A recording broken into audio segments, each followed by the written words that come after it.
हम बात कर रहे हैं महान रोमन विद्वान, रोमन दार्शनिक क्लॉडियस टॉलेमी की।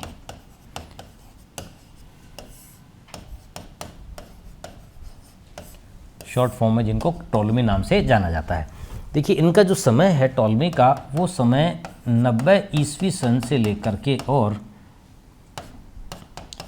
168 ईस्वी सन तक के मध्य का इनका समय माना जाता है। अगर हम टॉलेमी की बात करें तो उन्होंने इस तरीके का जो विश्व का मानचित्र बनाया, ये मानचित्र कहलाता है इमेगो मुंडी। ये मानचित्र क्या कहलाता है? ये कहलाता है इमेगो मुंडी। अब इमेगो मुंडी वास्तव में जो रोमन और यूनानी काल में जो प्राचीन मानचित्र बनाए हुए थे, उनको सभी के लिए टर्मिनोलॉजी यूज की जाती है, लेकिन फिर भी इसी संदर्भ में अगर कहें तो हम कि टॉलेमी के द्वारा विश्व का मानचित्र इमेगो मुंडी कहलाता है। ये विश्व का जो मानचित्र था, अब इसकी विशेषताओं पर आप ध्यान कर लीजिए, बहुत सारे प्रश्न हैं इनकी विशेषताओं पर। किस पर? विश्व का मानचित्र जो बनाया, जिसे इमेगो मुंडी कहा जाता है। इमेगो मुंडी यानी विश्व का मानचित्र किसके द्वारा बनाया हुआ? टॉलेमी के द्वारा। ये जो मानचित्र बनाया, इसमें नंबर 1 बात तो आपने क्या कहा कि हिप्पारकस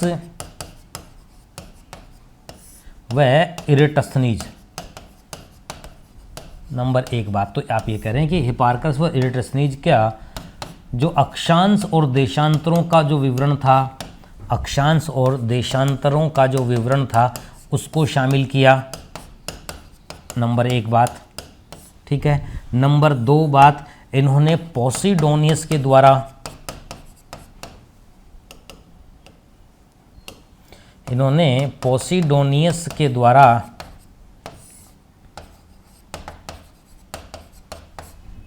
द्वारा मापी गई पृथ्वी की परिधि का उपयोग किया, ठीक है। 2 बात। तीसरी बात, इन्होंने जो प्रधान मध्याह्न रेखा है, सेंट्रल मेरिडियन, प्रधान मध्याह्न रेखा जो है, जिसे केंद्रीय मध्याह्न रेखा या सेंट्रल मेरिडियन कहा जाता है, उसे कहाँ से गुजरता हुआ माना? उसे फॉर्चूनेट आइलैंड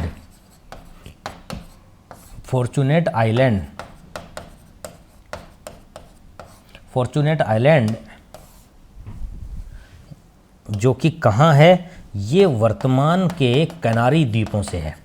वर्तमान के जो कैनारी आइलैंड है, इन कैनारी द्वीपों से गुजरता हुआ इसे माना, ठीक है ना। और जो विषुवत रेखा है, विषुवत रेखा को इन्होंने क्या कहा? इक्वेटर लाइन जो थी उसे इन्होंने टैप्रोबन से गुजरता हुआ माना। अब ये टैप्रोबन क्या है? टैप्रोबन यह जो शब्द काम में लिया गया, ये श्रीलंका के लिए लिया गया है, तो इन्होंने श्रीलंका से इसे गुजरता हुआ माना, टैप्रोबन से इसे गुजरता हुआ माना, स्वीकार किया एक बार। फिर उसी के साथ साथ अगर हम कहें कि इस मानचित्र में इन्होंने एक तो जलवायु कटिबंधों का उल्लेख किया,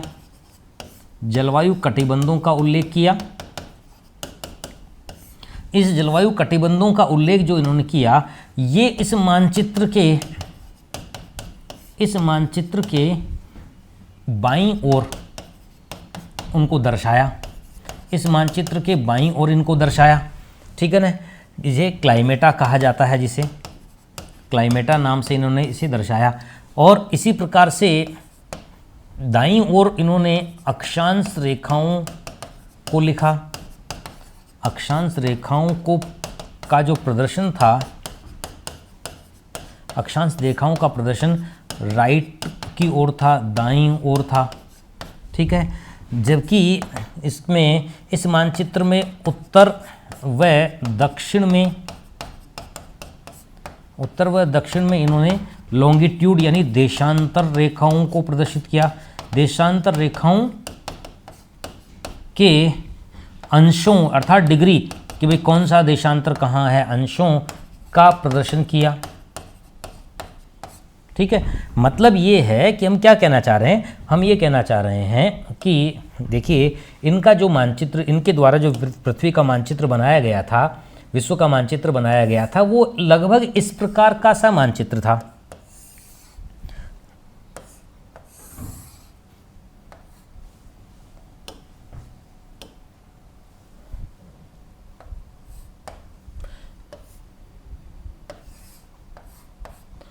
ये लगभग इस प्रकार का सा इनका मानचित्र था। ये जो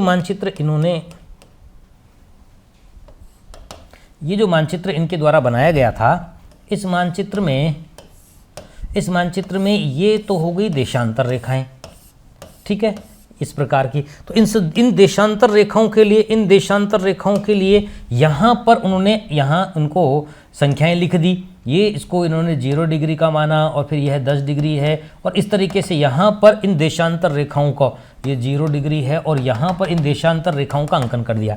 तो आपने क्या बताया? आपने ये तो बताया कि उत्तर व दक्षिण में देशांतर रेखाओं के अंशों का प्रदर्शन किया। तो यहाँ पर उत्तर व दक्षिण में देशांतर रेखाओं का प्रदर्शन कर दिया।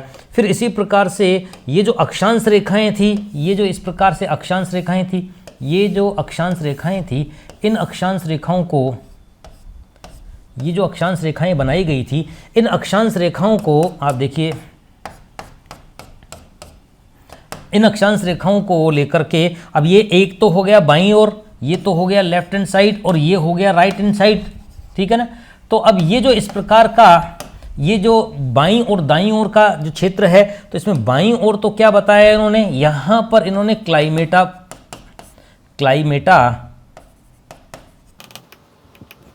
इस ओर तो इन्होंने क्लाइमेटा दर्शाए, ठीक है, और इस ओर इन्होंने, मतलब क्लाइमेटा का मतलब यहाँ पर यह शीत कटिबंध या ध्रुवीय प्रकार के क्षेत्र, ये शीतोष्ण कटिबंध, और ये यहाँ पर इस प्रकार से विषुवत रेखा के आसपास वाले ये जो क्षेत्र थे इन्हें उष्ण कटिबंध या ट्रॉपिकल एरिया, ठीक है, इनको यहाँ पर चिन्हित किया। और जो राइट हैंड की ओर का जो उन्होंने यहाँ पर दर्शाया, यहाँ पर इन अक्षांश रेखाओं को लिखा।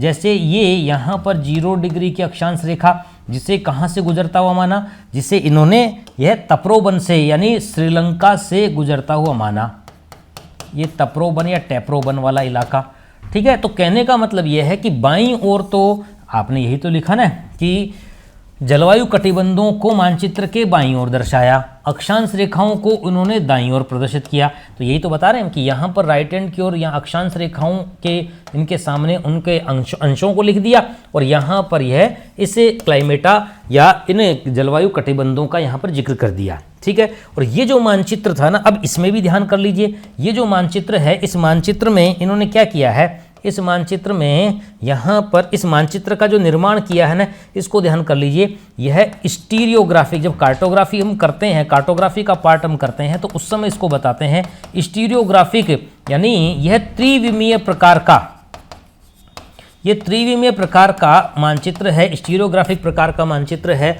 मतलब ये है कि स्टीरियोग्राफिक प्रकार के इस मानचित्र में, जिसमें त्रिविमीय तरीके से यानी 3D इमेज के रूप में इसका मानचित्रण किया हुआ होता है। अब ये जो इस प्रकार का स्टीरियोग्राफिक विवरण है, इसमें ये जो मानचित्र बनाया है, ये मॉडिफाइड कोनिकल प्रोजेक्शन है। बिल्कुल इसी तरीके से ध्यान रखना भाई आपको, ये सारे प्रश्न हैं एग्जाम के पॉइंट ऑफ व्यू से, सारे इंपॉर्टेंट प्रश्न है। संशोधित शंकुआकार पर है, स्टीरियोग्राफिक प्रकार का मानचित्र है। कौन सा मानचित्र? इमेगो मुंडी, विश्व का मानचित्र, ये इस प्रकार से बताया हुआ है। तो मॉडिफाइड कोनिकल प्रोजेक्शन किस पर? स्टीरियोग्राफिक पर, और किस रूप में? ये जिसे इमेगो मुंडी कहा गया, ठीक है ना। अब ये जो विवरण है, ये सामान्य प्रकार का, बहुत सारे प्रश्न यहाँ दिखाई दे ही रहे हैं हमें। इसके साथ साथ इसको उन्होंने यहाँ अगर हम देखें तो परीक्षा की दृष्टि से भारत का लोकेशन, भारत की जो अवस्थिति है, उसको लेकर के भी प्रश्न बन सकता है। अकॉर्डिंग टॉलमी के अनुसार भारत की जो लोकेशन है, इन्होंने 110, ध्यान रखिएगा, 110 डिग्री पूर्वी देशांतर से लेकर के और 150 डिग्री 150 डिग्री पूर्वी देशांतर के मध्य भारत की लोकेशन भी बताई है। ठीक है, अच्छे से दिमाग में सेट कर लीजिए। क्वेश्चन बनते हैं कि according Ptolemy location of India, Bharat की लोकेशन कहाँ पर बताई है, तो उन्होंने कहाँ बताई है, 110 डिग्री पूर्वी देशांतर से लेकर के और 150 डिग्री पूर्वी देशांतर के मध्य है। और एक और बात जो महत्वपूर्ण है यहाँ, अगर हम कहें कि इन्होंने दक्षिण के महासागर